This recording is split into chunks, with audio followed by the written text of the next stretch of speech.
everybody, I am Jarrett Ross, a Genie Vlogger, and welcome back to another Professional Genealogist Reacts. On today's video, I will be reacting to American Does DNA Test by Evan Edinger. Now, this is a channel that I'm somewhat familiar with, especially with a lot of his Duolingo videos. With my recent trip to Europe happening over the past year, I spent a lot of time trying to learn Dutch and, be ready for my trip to Amsterdam, which once I got there, I had enough to make all of my cousins go, "Oh, wow, you sound pretty good," but not enough to actually be able to talk. But from knowing his channel somewhat, I can say that he definitely has a mostly European background, it seems. Being that he is American, it's very possible that he's going to have a fairly mixed European background, whereas when you test people who are in Europe, often, depending on the areas that they are, they may get a much more specific breakdown to their area, whereas Americans have a lot more of a mix of it. But my main hope is that he will talk about DNA matches, because that's just one thing that a lot of YouTubers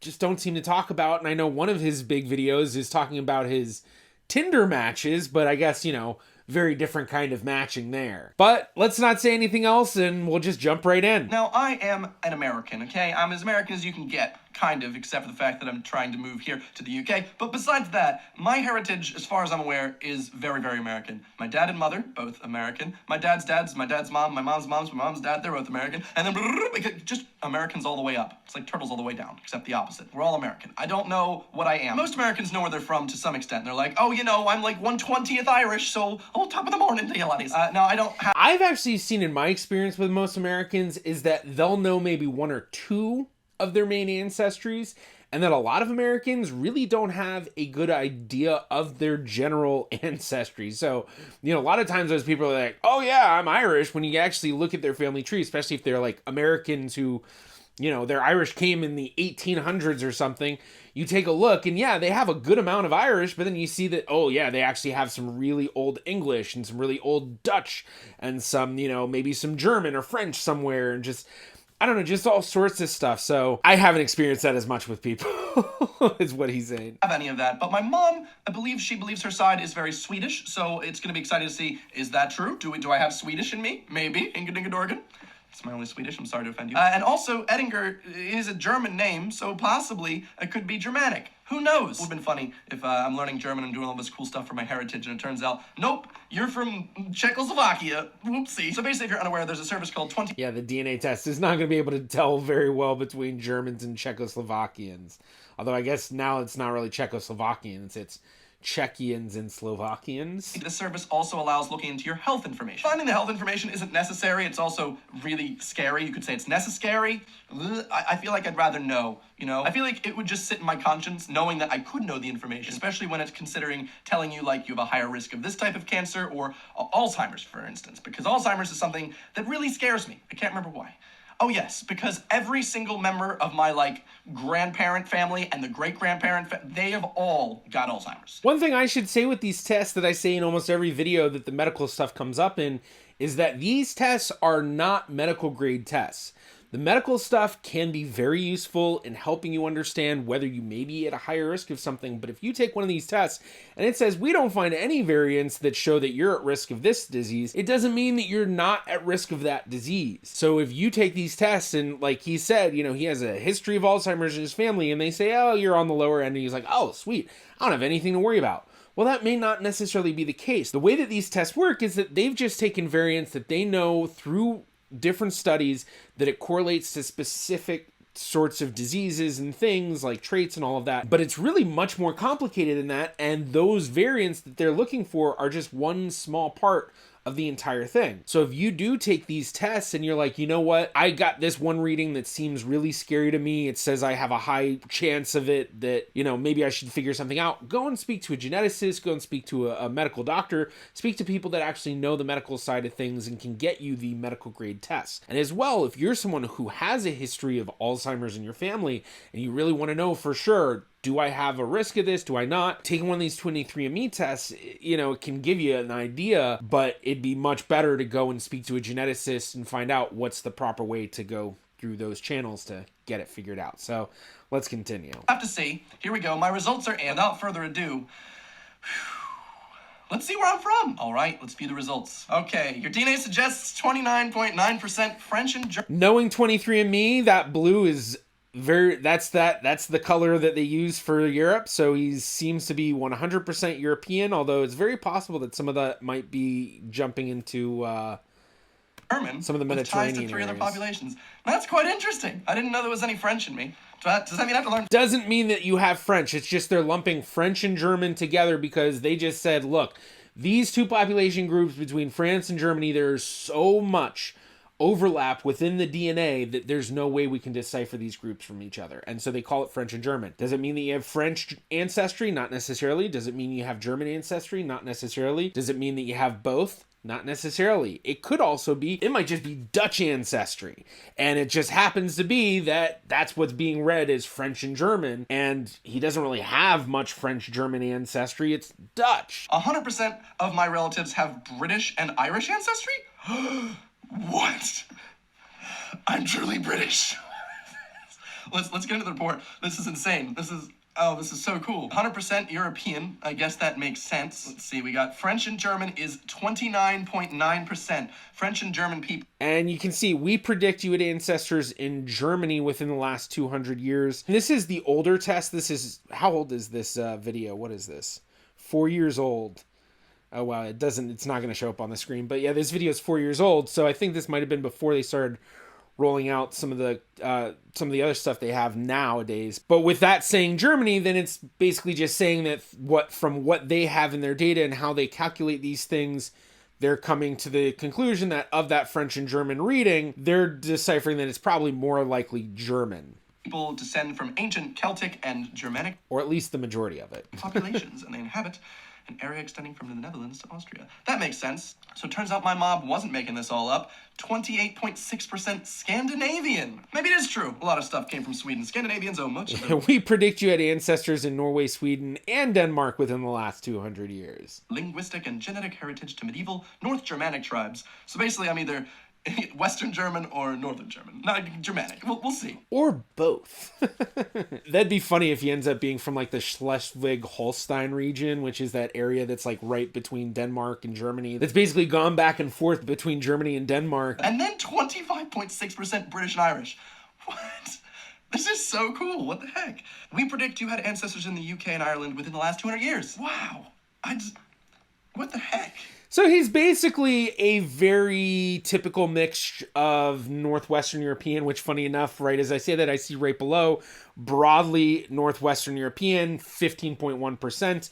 And then with French and German, that's kind of, that's more of a Central European thing, but with the correlation of the population groups between France and Germany and Northwestern Europe, obviously both Scandinavia and in Britain and Ireland and Scotland and all that. But with this mix, the only thing that really stands out that's not as typical with Northwestern European is I just don't usually see Northwestern Europeans having that high of a French and German reading unless they do have some sort of French-German ancestry, although granted that often does fall into more Northwestern European areas such as the Netherlands and Belgium and Denmark and, well, I guess that's more Scandinavian, but that's Northwestern European. It's all the same. So very, very interesting breakdown, and we do see that he's got that 0.1% East Asian Native American down there. I wonder how he's going to take that, because some people will see that and go, oh my gosh, I have Native American, and others like me will go, well, that's 0.1%, so that's a trace result. Very, very possible that that's just a false positive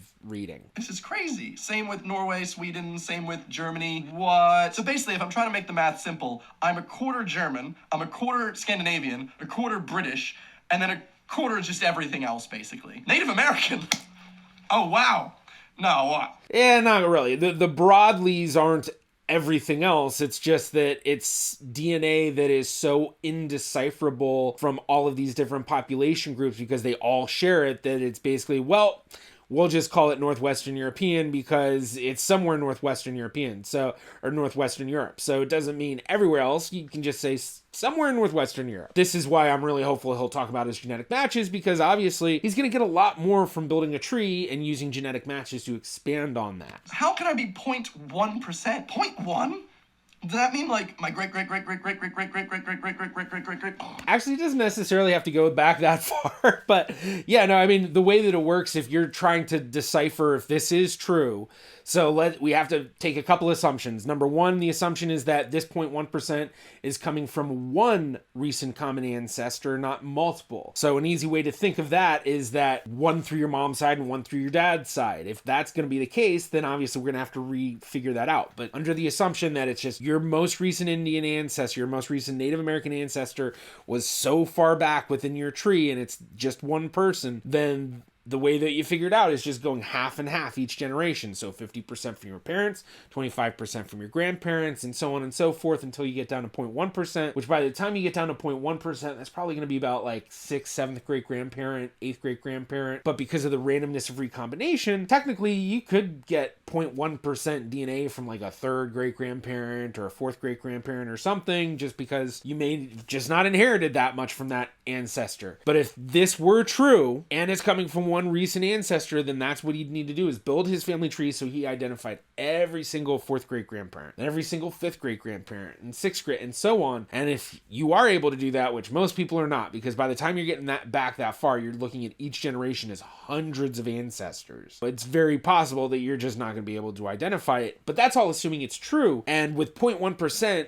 you have such a low confidence that it's true because it's so low, it's not something to really pay that much attention to. If you really wanted to figure it out more than anything, the main thing to do would be to say, get your parents tested, because if it is true, then not only will you figure out which side is it coming from, assuming it's coming from just one side, but you'll also be able to possibly get a better idea of how far back it is, because randomness of recombination means that even though Evan here got 0.1%, his parents may take the DNA test and all of a sudden his mom has 3%. And then it's like, oh, okay, look, that seems to be, it's coming through the mom's side and she has 3%.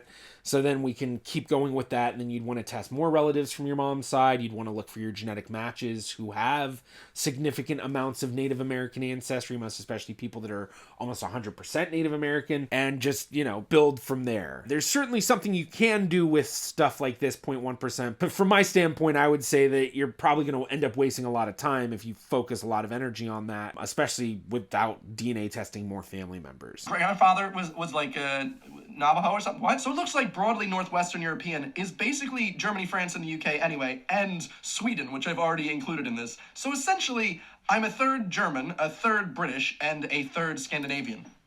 That's really rad, okay? I mean, you can kind of say it. The more specific way to say that is your DNA, a 3rd of it correlates to the population group that they've defined as French and German. A 3rd of it is correlated to the population group that they've defined as Scandinavian. A 3rd of it is correlated to the population group that they've called British and Irish. Well, actually, I guess technically the more specific thing would say, however much the percentages are, but that's what it is the way they're coming up with these is that they've found a group of people that have mostly French, German ancestry or Scandinavian or whatever it is, and then they DNA test them and look at amongst all of these people within their group, what's the DNA that they share, and then using that DNA they can then figure out, well, what can we define as these population groups? And that's how it's done, and that's why these are constantly updated. So like, this is a 4-year-old video. I would not be surprised if he went in and looked at his results, they'd be completely different. I don't remember all of 23andMe's updates because each site updates differently. Some of the sites do it really commonly, like multiple times throughout the year. Others will do it only maybe once a year, once every other year. And there's a few sites, like I think MyHeritage has not updated in a long time. They update because they've then redefined the population groups because they had more studies or more people or just, all sorts of things that then they reconfigure it. We look at the scientific details here. Oh, interesting. So in terms of French and German, it was just Germany. Germany was a likely match where it wasn't detected in Austria, Belgium, France, Luxembourg, Netherlands, Switzerland. Whew. Okay. So they just threw Germany and France in there to make it Doesn't necessarily mean that you don't have French or Austrian or Belgian or, any of those that aren't detected. They're just saying that that's one that from everything they see, it's very likely that you do have German ancestry, but you may look into your ancestry and then you find you had a 4th great grandfather from France or something like that. And especially if you do come from an area that's more like Western Germany, like the Alsace-Lorraine area where you're right on the border of Germany and France, places that, are France now, but used to be German, or places that used to be French and now are German, or places that used to be in Switzerland and now aren't, or Luxembourg, or just, all the crazy line jumps all throughout that area in Europe. So he's not too far off in what he's saying, but it's not like, oh, you rule these out, you don't have any. Scandinavian, Norway, highly likely match. Ooh, Sweden is a possible match, but it looks like we're much more likely to be from Norway. I'm gonna tell my mom that and be like, Mom, turns out, Norwegian. It's crazy. Okay, so let's see what exact area of France and Germany it seems I'm from. Germany, mostly Germany. And what part of Germany? 100% from Saarland. Wow. I've never actually been there. That's in the southwest. I've been to, München, Berlin, Frankfurt, Hamburg, but I've never been to Saarland. So now, clearly, that's where I've got to go. And notice where that is.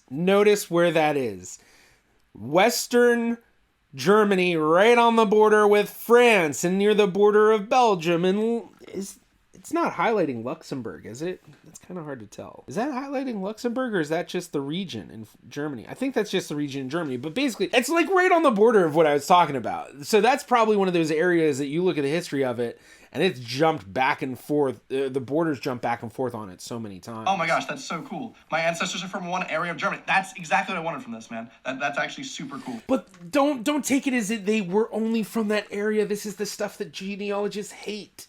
This stuff in the test is easily digestible.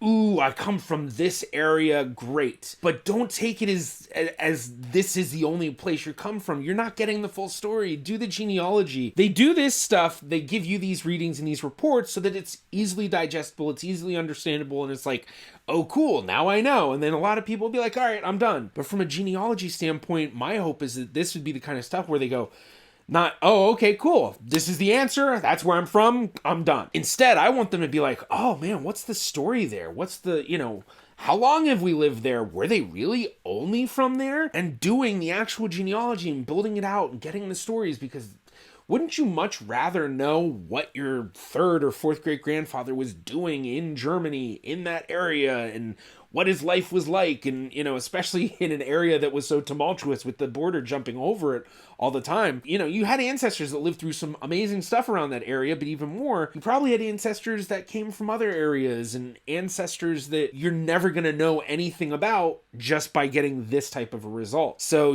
what he's saying here is not really something that I would go along with of, you got the answer, boom, it's just there, that's it, you're done. It should just be the beginning. But even not thinking of that, of continuing genealogy and stuff, don't take these tests as, oh, okay, this is all my ancestry, that's it, I'm done. Because it's not. There's a lot of stuff that you aren't going to get. And especially, too, one thing that people don't consider is that these DNA tests are testing your DNA, but your DNA only represents part of your ancestry. And the reason it only represents part of your ancestry is because your DNA is only part of the DNA inherited from all of the DNA that existed within all of your ancestors. So if you look at your parents, you only have 50% from your mom, 50% from your dad, and that also means that there's 50% of the DNA that your mom had that you have none of. 50% of the DNA that your dad had that you have none of. And let's say that, you had 5%, or your mom had 5% African ancestry, just to make it super random,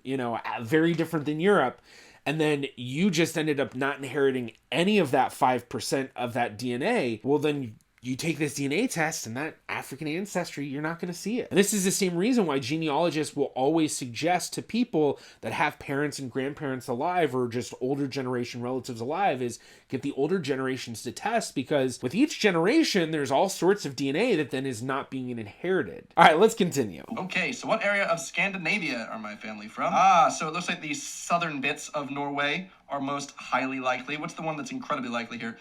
Vest-Agder, sure, I hope I pronounced that right, Norwegians. Swedish, which my mom does say, well, we have Västergötland and Skane. I'm really sorry I'm butchering that. See, now, the way that they word it, too, that's a great way to say it. Sweden has 21 administrative regions, and we found the strongest evidence of your ancestry in the following 2 regions. And then when you look at it, let's go back just a little bit. When you look at it, look at how it's highlighting all of it. Like, yeah, it has the strongest evidence, but it doesn't say no evidence. It says weaker. So that's, that's the thing with these is, yeah, it's weaker, but it doesn't mean that it's ruled out. Sorry, I'm butchering that. That's cool. It makes sense to be in the southern bits, and doesn't know anything about Denmark. That's fair. I don't know a lot about Denmark. What area of Britain and Ireland? Let us see. And mostly UK, yes. And highest likelihood of being from London. That's Yeah, now one of the things that is with these readings too is that you will often find the biggest cities in certain countries being the ones listed, because the way that they're coming up with these, highest evidence that your family comes from here is it's based off of your genetic matches. So they look at the genetic matches, and 23andMe has a system where they say, where did your paternal grandfather, where were they born? Where was your paternal grandmother born? Where was your maternal grandmother born? Where was your maternal grandfather born? And then they ask, where were your other ancestors born? So people go in and they list where they were born. And then 23andMe will use that information to then help them figure out, okay, well, we're looking at Evan's matches, and we noticed from Evan's matches that a whole huge percentage of them have some sort of ancestry where they were in London. Well, that's not super uncommon when you're looking at people from England, because a lot of people have ancestors and relatives that came from London or went to London. But the main thing is that it's really not that surprising, and probably when you look at the list of all of these, cities, it's probably going to show the most populated areas. Now, it doesn't always mean that that's going to be the case, that, you're only getting this because it's just so common for people from those ancestries to have that sort of correlation. But it certainly is something to consider when you're looking at these lists, and it's like, London's the number one, and it doesn't necessarily mean that you have a ton of ancestry in London. It just means that you have a lot of ties to those regions through your relatives. Hopefully that makes sense. But let's continue. Super cool. Manchester, Lancashire, Glasgow being up there, but Greater London being the highest likelihood. I cannot believe this. I wish I could find out when my ancestors immigrated to America. Well, clearly it's going to be like in the 1700s or the... Genealogy! That's how you do it! Then here it says that I most likely had a 4th great-grandparent, 5th great-grandparent, 6th great-grandparent, or 7th great or greater grandparent who was 100% Native American. The way that this ancestry timeline thing comes out, I have noticed more than anything, this is one of the most misinterpreted results that people get from 23andMe. All the time when I watch these reactions of people getting the results, this is the one that people are like, whoa, so this says that I had one ancestor that lived at this time and that. That's not what it's saying. That is not what it's saying at all. What it is saying is that you most likely had an ancestor around that time that, that's what they're saying, but that's not even what they should be saying. What they should be saying is that assuming that this reading is correct, because there's a very low confidence with a 0.1% Native American, but assuming that this reading is correct, this ancestor, also assuming that it's only coming from one ancestor, so like I said, not one ancestor through his mom and another ancestor through his dad, or even more, think of it like your grandparents. What if you had one Native American ancestor through each one of your grandparents? That means you have 4 different lines of ancestors adding up to that 0.1%, meaning that that's 0.025% for each. So you wouldn't be looking at, one ancestor living maybe about 1810, 1780, that time. You'd be looking at way further back, but you're looking at multiple. With this, it's making it seem like, you definitely had it, and this is probably when. All right, let's see what he actually says. This person was likely born between 1720 and 1810. What? This is mind-blowing. Unfortunately, as mind-blowing as this is, it really is just like, it just cringe for me as a genealogist of like, don't read so much into it. I wouldn't be surprised if that 0.1% is gone now. I'd be really interested to see what happened with that. I wonder if he's even logged into his 23andMe since this. Mind-blowing. I have a 100% Native Please American look at your relative. matches. There's my Native American little chromosome bit. There he is, that little red dot. Oh, we got a little sliver right there. That's me. A lot of German DNA, a lot of German chromosomes going into the a lot of Scandinavian chromosomes as well, and British and Irish. I was meant to live here, guys. I was meant to come back to Europe, okay? This is my people's land. Kind of. So one of the other cool things that this website does is it allows you to find your DNA relatives or people that you're related. Why do you say DNA relatives in quotes? Your DNA, that have also used the service. Not that I want to just knock on someone's door and be like, hello, it's me, your great cousin, Evan Edinger. I'm not just saying I'm great, just the title. The location seems to be in the United States and Canada, and that's it. So, oh, this is so cool. So it seems like most of my relatives... That's probably more, the fact that they're mostly in United States and Canada is more on the fact that that's really where most people from 23andMe buy it. If he bought a test through MyHeritage or bought a test through Ancestry, you'd probably see a lot more representation of people outside of Canada and the US. I mean, this is kind of cool to see where a lot of your genetic relatives are living, but this doesn't tell you really much of anything about your ancestry other than the fact that some of the states that have the higher representation, like, okay, Pennsylvania, maybe New York, and maybe like, you know, Virginia, North Carolina, you know, some of these bigger ones, or not necessarily bigger ones, but the ones that are a little bit, you know, higher number, yeah, maybe there's a correlation to your ancestry there too, but then at the same time, well, New York, California, Texas, Florida, I mean, we're looking at some of the biggest states in the US, so it would make sense that, well, larger populations, you're probably going to have more relatives living there overall. Relatives live in California. There is an Edinger Avenue south of LA, somewhere near Irvine, I believe. So maybe there were some great Edingers out there living in California. Surprisingly, a lot in Texas. And then the one that makes the most sense to me, I guess, Pennsylvania, New York. You know, that's where a lot of Germans had traditionally gone, the whole Pennsylvania Deutsch people went to Pennsylvania, and my family is like from Philadelphia area, so that makes a bit more sense. Compared to the average customer, my DNA relatives are 75% more likely to have two differently sized feet. Okay. 55% less likely to be a super taster. I can taste pretty well. 54% less likely to drink instant coffee. I prefer real coffee. 52% less likely to be vegetarian. Interesting. And 43% more likely to think that fresh cilantro tastes like soap. I quite like cilantro. I can't remember what it's called in the UK. Coriander, I think. That was fun information. What else do you got for me today, mister? Cool. Me and Benjamin Franklin have a common ancestor 10,000 years ago. Okay, so it's a haplogroup, common ancestor, maternal haplogroup, so mitochondrial DNA. And basically it just says that he's coming from haplogroup V, which there's thousands of people that descend from haplogroup V. Pretty sure I also have a common ancestor for worse people, to be honest. Let's look at my paternal haplogroup. Traces back to a man who lived less than 30,000 years ago. 1,200 generations ago, that's crazy. 1 in 990 share my haplogroup. It's now time to go to the health center. All right, so here's my health report. I have a 7.3 times increased risk of hypertension. I don't even know what hypertension is. High blood pressure.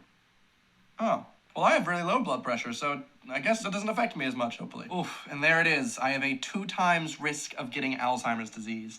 You know, I'm not surprised. That's crazy that it's a full 2 times more. It's not like 45% or 50%. So I should point out, notice how over here it says this is based on, and then it lists the 2 genes, the 2 variants that they're looking at. So they're showing you at that spot, you have a reading of a C and a T. So those are the base pairs, the alleles. And then here you have a C and a C. For a lot of these tests that do show you this breakdown, what they'll often do is show you what's the variant for this. So, you know, like at this spot, the variant may be C, and at this spot, the variant may be C, which, okay, here we have 1 C, and then here we have C from mom and C from dad. But the thing is that there's a lot of variants, a lot of different parts of your DNA that go into all of these different diseases and such. And so when you're looking at this test, yeah, this can be helpful of, okay, it certainly is showing that I have this history in my family I know about, and this is showing that I have a higher risk. So now what I need to do is I need to go to a medical professional to then take it further. That's the benefit of doing the medical test. But let's say it was the opposite way and it said there's no increased risk based on these variants. And then he goes, oh, phew. Well, that's exactly what you shouldn't do. If that's the case, then don't take it as, okay, I don't have anything to worry about.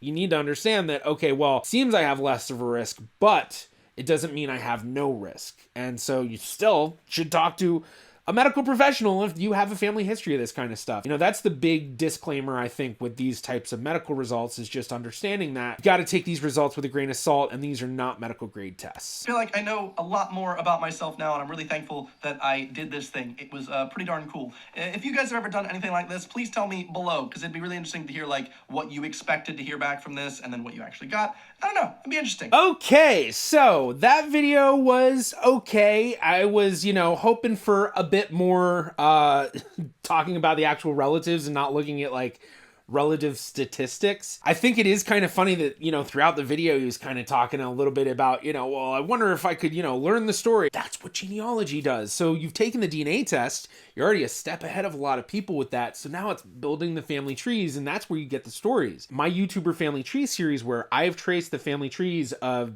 other YouTubers, I found some really amazing stuff. For Mr. Beat, I was able to find out that his ancestors during the Revolutionary War, they not only had George Washington's army camped on their land in New Jersey, which was part of the Middlebrook encampment, but also it's possible that the first official American flag was raised on their land, because the first official American flag was raised at that encampment, which was partially on that family's land. Another interesting thing was that not only did I find that Mr. Beat descended from a soldier who was part of Napoleon's invasion of Russia, I also found out that Steve Heimler of Heimler's History also had an ancestor who was part of Napoleon's invasion of Russia and then ended up living in Lithuania. And that's the kind of cool stuff that I think people really love to learn with this, beyond just, well, we're from Germany. Yeah, we're from this area. Yeah, we're from that area.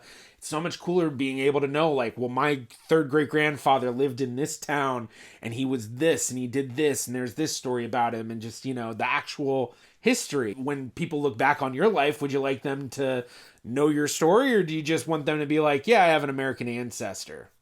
It's like the same sort of thing. And speaking of my YouTuber Family Tree series, if Evan wants to be a guest on it, I would absolutely love to have him as a guest. It'd be great to have people outside of the history and educational YouTuber scene as well as part of the series. But I build the trees and I actually find the stories, and you've already done the DNA testing, so we can take it further. And for anyone watching who's a fan of Evan and would love to see him on the series, share this video with him. Definitely, send comments and stuff to him. Be like, yo, you should hit up Jarrett Ross, a Genie Vlogger. Have him trace your family tree. And in terms of that 0.1%, I would be very interested to see if his parents tested, or even if he has grandparents still around who are willing to test, having them test and see, do any of them get that Native American? Because that would be really cool to figure out. And that's actually something that is possible to figure out if it is true. Because for a lot of Americans, especially if you have very deep American roots, there's a lot of records to be able to trace a lot of that stuff. So if Evan came on the YouTuber Family Trees program, I'm sure I'd focus a bit on that to see, can we prove if there's a Native American ancestor? Although granted, being that it may have updated since, and who knows if that's still there in his readings, it'd still be interesting. And if you enjoyed this reaction and you want to check out more reactions just like this, be sure to check out this one right here. Thank you to my Patreon patrons and YouTube members.